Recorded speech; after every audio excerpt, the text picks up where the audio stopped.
Assalamualaikum tuan-tuan. Hari ini Cucu Adam masuk hutan lagi ambil sirih harimau dan akarnya. Cucu Adam nak kongsikan khasiat akar sirih harimau. Tuan-tuan lihat video ni. Tuan-tuan lihat di depan Cucu Adam ini sirih merah. Sebelum ni Cucu Adam pernah terangkan sirih merah ni untuk mereka yang ada masalah melibatkan kencing manis yang teruk, kaki dah mula menghitam, kencing manis yang mula menyerang saraf, kencing manis yang tahap insulin, kencing manis yang kaki dah mula luka. Menggunakan daun sirih merah. Rupa dia macam ni. Depan dia macam ni.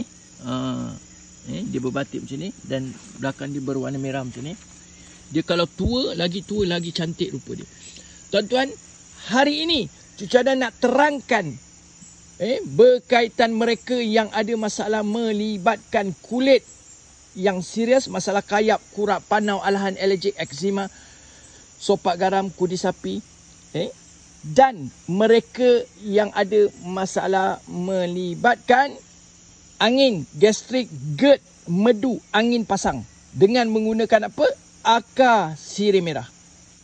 Lepas dah basuh bersih, masukkan dalam periuk setelah dijemur kering. Tuan-tuan letak air sekitar 3 gelas. Letak air sekitar 3 gelas. Didihkan sehingga menjadi 1,5 gelas. Pagi ambil secawan, malam ambil secawan. Yang ada masalah kulit dan masalah angin. Kalau ada masalah kulit yang teruk, kena pantang lah. Telur jangan makan, ikan kembung jangan makan, benda-benda yang gatal, kulit ayam jangan makan. Dan kalau ada masalah angin, makan pun kena jaga. Makanan yang berasaskan gluten, lemak jahat jangan ambil, gluten jangan ambil. Gluten ni selalu ada dekat mana? Tepung gandum. Tepung gandum ni selalu orang buat apa? Roti canai, cikodok. Lagi apa? Pau. Makanan-makanan yang berasaskan tepung gandum jangan ambil. Sebab tepung gandum mengandungi gluten yang sangat tinggi. Ni dia. Kemudian tuan-tuan amalkan petua ni. Minum pagi secawan, malam secawan. Tuan-tuan tengok. InsyaAllah. GERD dah tahap anxiety. Gastrik yang sangat teruk. Gastrik injak perut dah mula longgar. Injak perut dah mula terjejas. Tuan-tuan tolong cari akar sirih merah ni. Kalau jumpa akar dia, kalau kita pakai daun dia, daun sirih merah boleh tak untuk membantu mereka yang ada masalah GERD? Boleh. Tetapi dia kena collab, dia kena satukan dengan pokok cemumar ataupun kari hutan. Ada orang panggil cemumar, ada orang panggil kari hutan.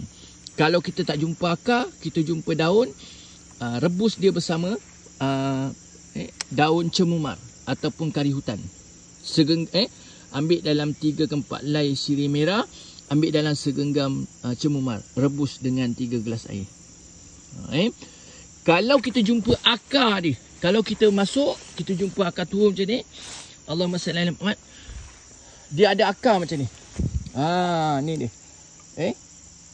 Tak perlu cemumar, tak perlu kari hutan, tak perlu. Pakai dia saja.